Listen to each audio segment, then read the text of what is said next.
Hello everyone, how are you all? So today we are going to discuss the previous year questions of Newton's law of motion for your upcoming railway exams. ठीक, चलो आज की class को शुरू करते हैं. So wait for a while. Now wait, चलो शुरू करते हैं. पहला क्वेश्चन क्या है? The rate of change of momentum of an object is proportional to applied unbalanced force in the direction of force. This rule is known as, क्या कहते हैं इस रूल को? Newton's first law, second law, third law या fourth law? Fourth को कोई law ही नहीं होता, ये ऑप्शन कट ही जाएगा तुम्हारा. अब बचता क्या है? Option first, second, third. कौन सा लॉ होता है?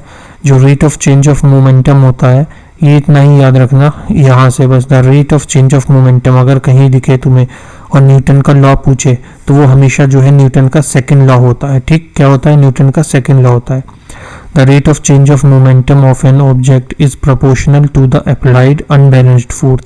इसको एक बार न्यूटन के सेकंड लॉ को देख लो, क्या होता है ये. हिंदी में देखो, ये बताता है कि किसी पिंड के संवेग में परिवर्तन की दर उस पर लगाए गए बल के परिणाम और दिशा दोनों के बराबर होता है.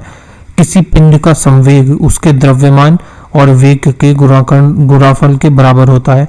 और वेग की तरह जो है संवेग भी एक दार्शिक राशि है, मतलब कि स्केलर क्वांटिटी है. और जिसे जो है परिणाम और स्केल वेक्टर क्वांटिटी है. ये सदिश जो लिखा है ये क्या होता है? वेक्टर क्वांटिटी होता है, जिसमें परिणाम और दिशा दोनों होते हैं, मतलब कि जिसमें मैग्नीट्यूड भी होता है और डायरेक्शन भी होती है. इसका जो बेसिक्स ये कहना चाह रहा है force equals to mass into acceleration. बस इसी को इसने इतनी बड़ी डेफिनेशन टाइप में बता के लिख दिया है. देखो, momentum of a body is equal to both the magnitude and direction of the applied force. The momentum of a body is the product of mass and velocity. इसी चीज का जो मेन तुम्हें पकड़ना है यही है. एक क्वेश्चन ऐसा भी बनता है कि जो सेकंड लॉ ऑफ मोशन है वो किस पे डिपेंड करता है? तो वो मोमेंटम पे डिपेंड करता है. इसीलिए मैंने कहा था शुरू में ही, जो rate of change of momentum जहाँ दिख जाए तुम्हें और उसमें न्यूटन का लॉ पूछे तो उसमें आंख बंद करके सेकंड लॉ लगा देना तुम्हें. ठीक.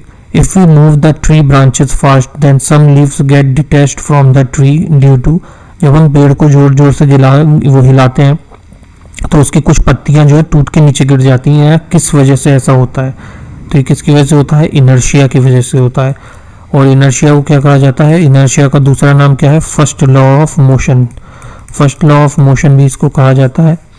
किस वजह से होता है? जब इनर्शिया रेस्ट में होता है. Due to inertia of rest the leaf tend to remain in its position and hence detached from the tree to fall down. जो पेड़ है, ये माना एक पेड़ है ऐसा, ठीक, इस पर पत्तियां लगी हैं. यहाँ पे आता है एक लड़का चिंटू, वो आ रहा है दौड़ा भागा आ रहा है. वो पेड़ को बहुत जोर जोर से शेक कर रहा है. तो पेड़ जो है अभी किस पोजीशन में है? रेस्ट की पोजीशन में है. पेड़ के नीचे का ये तना स्टेम जो है वो एकदम से हिलाया उसने, तो ये किस में आ गया? मोशन में आ गया. लेकिन इस पे जो पत्तियां लगी हुई थी वो तो अभी भी रेस्ट में थी. तो जो रेस्ट में रह गई, जो इसके तने के साथ जो है मोशन में नहीं आ पाई, तो वो टूट के जो है नीचे गिर जाएंगी. इसीलिए कहते हैं वक्त के साथ बदलना. अगर साथ में उसने अगर अपनी स्टेट ऑफ मोशन बदला नहीं होता तो वो भी टूट के पत्ते नीचे गिर गए होते जो उसमें लगे रह गए. और जो स्टेट बिल्कुल रिजिड रह गए हैं, बिल्कुल वहीं अटके ही रह गए, हम रेस्ट में ही रह गए, वो टूट के कहाँ गिर गए? नीचे गिर गए. देखो, लाइफ का लेसन भी सिखा देती है फिजिक्स तुम्हें.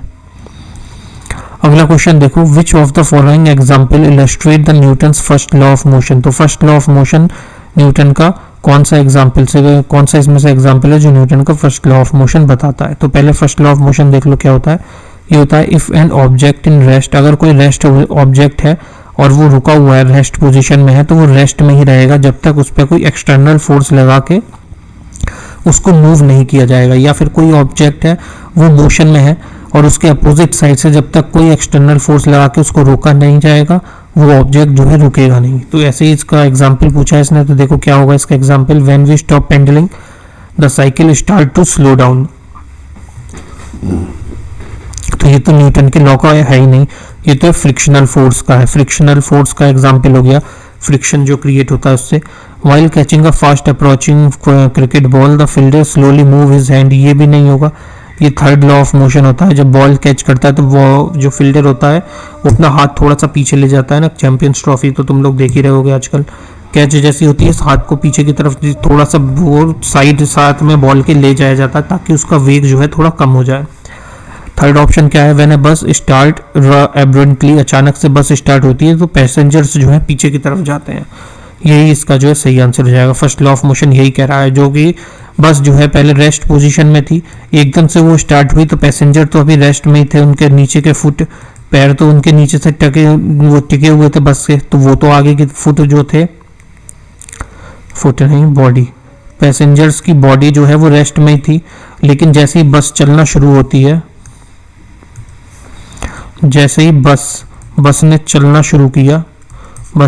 शुरू किया तो साथ में जो बस के अंदर बॉडी थी, बॉडी किससे टच थी फिजिकली, बॉडी जो है फिजिकली जो है बस से टच थी, बस के वो क्या कहते हैं उसके फ्लोर से टच थी, बस के फ्लोर से हमारे फिजिकली हमारे जो पैर होते हैं लेग्स वो टच थे, फीट कह लो या लेग्स कह लो, तो वो तो एकदम से मोशन में आ गए बस के साथ, जैसे ही बस ने चलना शुरू किया उसके साथ वो मोशन में आ गए।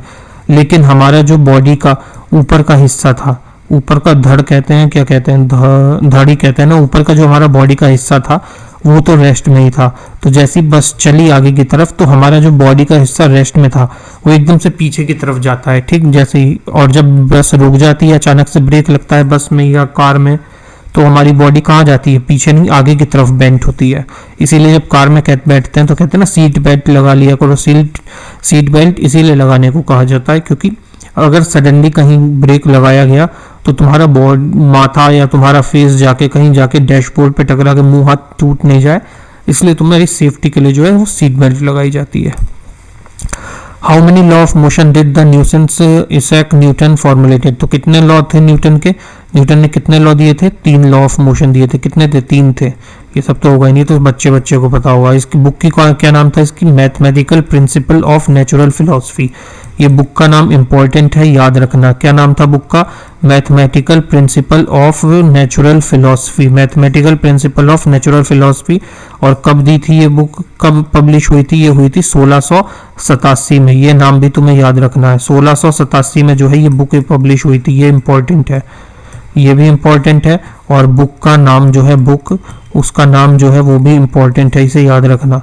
न्यूटन की mathematical principle of natural philosophy कब हुई थी, 1667 में, ठीक। अगला क्वेश्चन आ जाता है तुम्हारा, क्या है अगला क्वेश्चन, देखो अगला क्वेश्चन क्या है, 3 law of motion were proposed by, 3 law of motion किसने दिए थे, अरस्तु, गैलीलियो, न्यूटन या एडिसन, तो किसने दिए थे, ये न्यूटन ने दिए थे। कब दिए थे, 1667 में इसकी जो बुक आई थी, बुक का नाम क्या था, मैथमेटिकल, क्या नाम था इसकी बुक का नाम, mathematical principle of natural philosophy, क्या नाम था, मैथमेटिकल, याद हो जाएगा तो मैं बार बार बोलूंगा, तो mathematical principle of natural philosophy, mathematical principle of natural philosophy.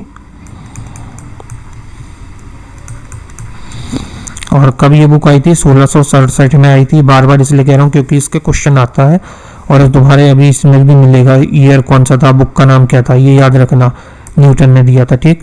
Second law of motion क्या होता है, force equals to mass into acceleration, ये हमने भी देख लिया था, product of mass and velocity होता है ये, ठीक है, force equals to mass into acceleration हो जाता है ये।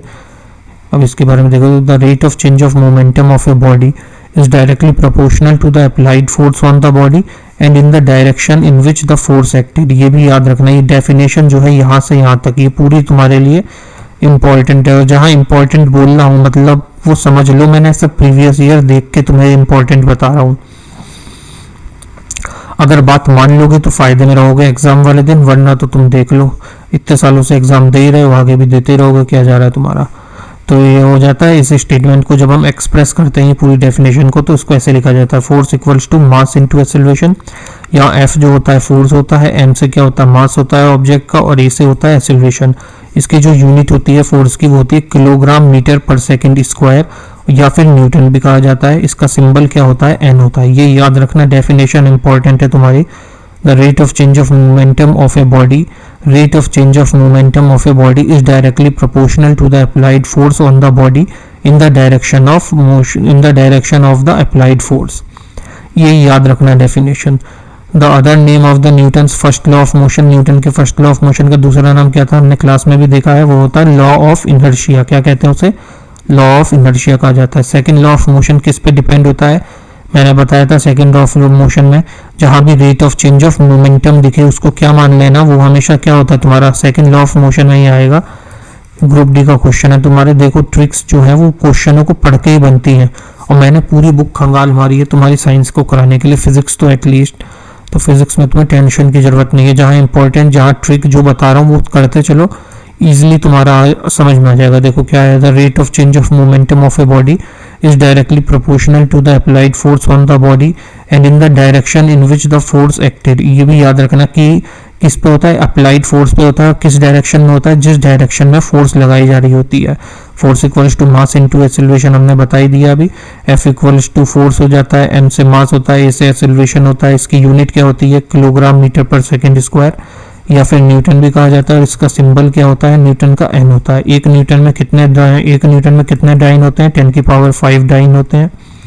और एक डाइन में कितने न्यूटन होते हैं, एक डाइन में कितने न्यूटन होते हैं, एक डाइन में न्यूटन होते हैं 10 की पावर -5 न्यूटन. ठीक, अगला क्वेश्चन आता है Newton second law of motion. Newton का सेकंड लॉ ऑफ मोशन क्या है, explain the relation between the forces of the two mutually effective object. नहीं, also known as the law of inertia. नहीं, ये फर्स्ट लॉ, ये law of inertia तो जो होता है फर्स्ट लॉ ऑफ मोशन होता है.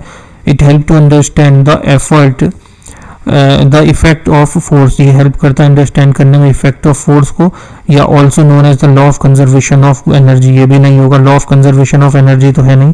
तो इसका सही आंसर क्या हो जाएगा, सेकंड लॉ ऑफ मोशन का. It is helpful to understand the effect of force. देखा, यहाँ एलिमिनेशन मेथड भी तुम्हें पता चल गया. एलिमिनेशन मेथड से तुमने कर लिया आराम से, एलिमिनेशन मेथड लगा लिया और इसमें तुमने कर लिया. देखो इजीली, अगर तुम्हें तीनों लॉ पता थे तो तुम यहाँ से ऑप्शन एलिमिनेट कर दोगे. लॉ ऑफ कंजर्वेशन क्या होता है, ये तो एनर्जी चैप्टर का टॉपिक है कि एनर्जी जो है ना ही क्रिएट करी जा सकती है ना ही डिस्ट्रॉय करी जाती है. ये सिर्फ एक फॉर्म से जो है दूसरी फॉर्म में सिर्फ ट्रांसफॉर्म की जा सकती है. ये उसका हो गया. ऐसे ही देखो फोर्सेस के बीच में म्यूचुअल इफेक्ट जो होता है ये भी इसका नहीं है.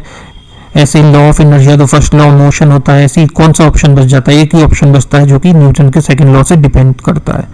अब देखो the equation force equals to mass into acceleration given by Newton's के कौन से लॉ में थी, सेकंड लॉ ऑफ मोशन थी. हमने कितनी बार अभी देख लिया. एफ से क्या होता है तुम्हारा फोर्स होता है, एम किसके लिए होता है, मास के लिए होता है, ए क्या होता है, एक्सेलरेशन होता है. इसकी वो क्या होती है, एसआई यूनिट क्या होती है, एसआई यूनिट इसकी न्यूटन होती है, जिसका सिंबल क्या होता है, एन होता है.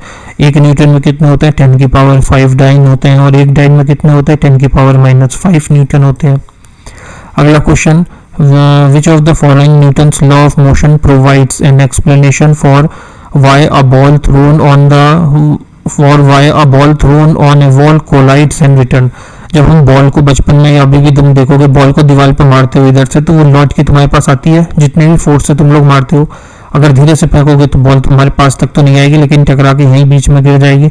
अगर फुल ताकत से फेंकोगे तो यहाँ तक आएगी और कैच नहीं करोगे तो पीछे भी चली जाएगी. तो किसकी वजह से होता है, ये न्यूटन्स का थर्ड लॉ ऑफ मोशन की वजह से होता है. मतलब कि ये दीवार है, ये वॉल है और ये तुम खड़े हो, ये तुम खड़े हो इधर. ठीक, ये तुम्हारे हाथ में ये बॉल है. तुमने बॉल को मारा इस दीवार की तरफ, ऐसे मारा.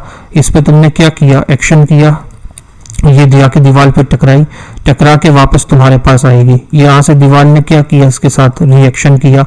और थर्ड लॉ ऑफ मोशन ये तो कहता है कि इसमें एक्शन और रिएक्शन होता है. जहाँ एक्शन रिएक्शन दिख गया, एक्शन और रिएक्शन दिख गया, मतलब वहीं पे थर्ड लॉ ऑफ मोशन लग गया. अगला क्वेश्चन देखो तुम्हारा क्या है, इसमें देख लो पहले. When an interaction of two object the force of one object exert the same force on the another object. वही है, बस इंग्लिश में लिखा है इसमें. Another object and the second object exert the same force on the first object. जैसे ये object है 1 है, ये ऑब्जेक्ट 2 है, इसने दोनों को कोलाइड कराया तो इसने जो है इस पे उतना ही फोर्स मारेगा जितना ये इस पे फोर्स मारेगा, या फिर वाइस वर्सा. या जो भी ये m1 है और ये मान लिया m2 है, m2 को उतना ही फोर्स m1 पे मारेगा जितना फोर्स m1 m2 पे मारेगा। यही ये कहना चाह रहा है। इसे जो कहा जाता है एक्शन या फिर अदर फोर्स ऑफ रिएक्शन भी इसको कहते हैं। मैंने तुम्हें बेसिक से समझो या फिर इजी लैंग्वेज में तुम्हें ये पूरी डेफिनेशन को समझा दिया है। अगला देखो, which of the following statement is true for Newton's third law of motion. जो न्यूटन का थर्ड लॉ ऑफ मोशन है उस पर कौन सी इक्वेशन जो है फिट बैठती है। The force is applied on the same body, नहीं। देखो न्यूटन का थर्ड लॉ ऑफ मोशन क्या होता है, for every action there is an equal and opposite reaction. तो उसी हिसाब से देखो अपोजिट रिएक्शन कहाँ हो रहा है, when the force applied on the same body in opposite direction, when the force is applied on different body in opposite direction। देखो यही हो जाएगा इसका। क्या होता है इसका वो फॉर्मूला, वो डेफिनेशन क्या होती है, for every action there is an equal and opposite reaction. मतलब जितना हम एक तो को थप्पड़ मारेंगे उतना तो उसके गाल पे भी दर्द होगा, लेकिन उसका असर जो है हमारे हाथ पे भी रहेगा। तो ऐसे ये क्या कह रहा है, डिफरेंट बॉडीज पे जो हो रहा है और डिफरेंट बॉडीज पे होता है और अपोजिट डायरेक्शन में होता है। मतलब ये इसने इधर से किया तो इसका रिएक्शन इधर भी आएगा। दोनों जो है वाइसा वर्सा चलते हैं, ठीक। जैसा करोगे वैसा भोगोगे। ये भी तो न्यूटन के लॉ ने यही से तो लिया है। फेमस लॉ ऑफ मोशन किसने दिया था, न्यूटन ने दिया था। कब दिया था, 1687 में। इसने कब दिया था, 1687 में दिया था न्यूटन ने अपना लॉ ऑफ मोशन। अगला क्वेश्चन आता है, बुक का नाम तुम बताना, मैंने 3 बार बता दिया। The rate of change of momentum of a body is proportional to, देखो मैं बता रहा था ना, ये याद रखना। द रेट डेफिनेशन, ये डेफिनेशन जो है बहुत ही इंपॉर्टेंट है तुम्हारे लिए। डेफिनेशंस जो भी हैं ये इंपॉर्टेंट है, याद रखना। The rate of change of momentum of a body is proportional to applied force in the direction of motion, in the direction of motion, ठीक। तो इसमें क्या हो जाएगा, अप्लाइड फोर्स होता है। Second law of motion shows, second law of motion क्या show करता है, when every object will remain in the state of constant. नहीं, ये तो फर्स्ट लॉ ऑफ मोशन है, इनर्शिया आ गया। When pure force is applied each object will move in the same direction, ये भी फर्स्ट लॉ ऑफ मोशन है। Second, इसके बाद क्या है, rate of change in the speed of an object will change the applied force, या फिर the rate of change of momentum लो। सेकंड लॉ ऑफ मोशन है, मोमेंटम ही होगा। The rate of change of momentum of an object is proportional to the net applied force. देखना ही नहीं है, फिर पूरा मोमेंटम दिख गया यहाँ, वहीं भी लगा दो। 1 kg 1 मीटर पर सेकंड स्क्वायर, इसको क्या कहा जाता है, इसको 1 न्यूटन कहा जाता है। क्लास देख लेना, जिसको समझ में नहीं आ रहा है वहाँ क्लास में बता दूंगा, और यहाँ भी थोड़ा बहुत एक्सप्लेन तो मैं कर ही दे रहा हूँ। कब जो है इस न्यूटन ने अपनी बुक को जो है पब्लिश किया था, कब किया था, 1687 में। कब किया था बुक को पब्लिश, 1687 में। इसकी बुक का नाम क्या था, देखो क्या नाम था, mathematical principle of natural philosophy. क्या नाम था बुक का, mathematical principle of natural philosophy. Mathematical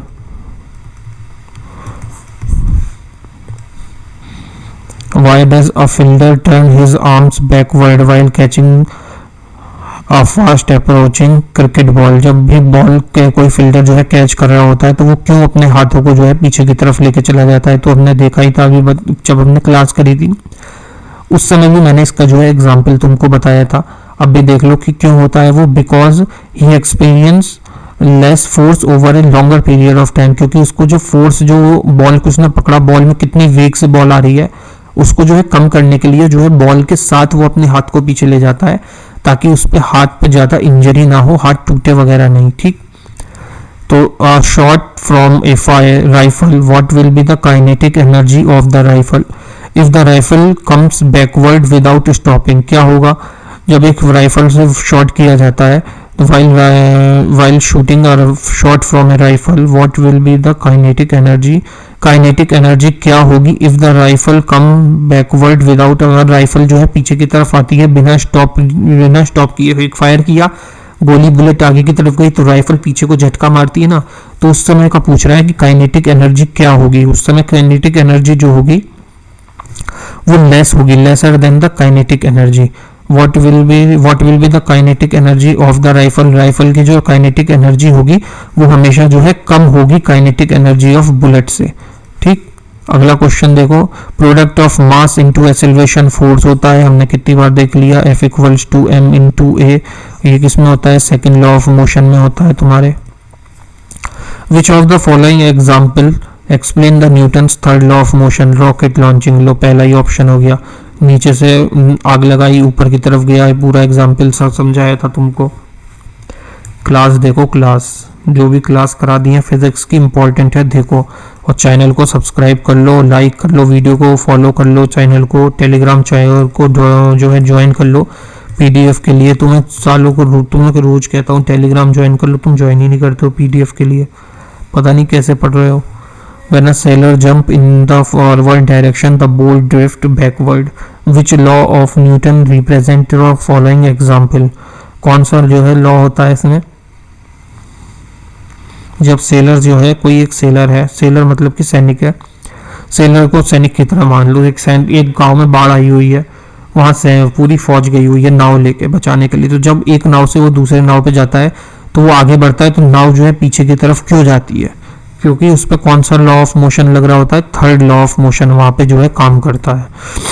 वो अपने आप को आगे की तरफ धक्का देता है, तो नाव पे वो अपना वेट डाल के नाव को अपने आप को आगे की तरफ बढ़ाता है, तो नाव जो है अपने आप को पीछे की तरफ करती है। एक्शन रिएक्शन का खेल हो रहा है सारा। The force between two object is always equal and opposite. जो फोर्स होता है दो ऑब्जेक्ट के बीच में वो हमेशा इक्वल और अपोजिट होता है। Which Newton's law given idea about this statement. कौन से न्यूटन के लॉ ने जो ये आइडिया दिया था? इक्वल एंड अपोजिट का आइडिया किसने दिया था? न्यूटन्स के थर्ड लॉ ऑफ मोशन में था। ठीक, बस यहाँ पे तुम्हारे क्वेश्चन खत्म हो जाते हैं। Thank you for your time, तुमने इतना टाइम दिया, कंसंट्रेशन के साथ देखा। चैनल को सब्सक्राइब कर लो, लाइक कर लो वीडियो को। पीडीएफ चाहिए तो पीडीएफ के लिए तुम्हें टेलीग्राम ग्रुप को ज्वाइन कर लेना। इतना टाइम देने के लिए बहुत बहुत तुम्हारा थैंक यू।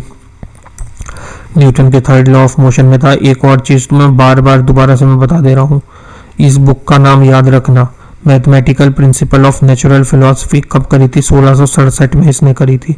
ये अगर पूछेगा क्वेश्चन तो मोस्टली बच्चों को याद नहीं होगा ये क्वेश्चन, लेकिन अगर तुमने यहाँ से पढ़ा है तुम आराम से करके आओगे मार्क करके, और तभी कमेंट में बताना तुम अपना आंसर कि तुमने किया है। हलवा मत समझना, जो फिजिक्स यहाँ से पढ़ जाओगे ना तुम बेटा, समझ जाओगे तुम, कुछ तुम्हें कंटेंट मिला है अगर तुमने उसका रिवीजन कर लिया 2 बार।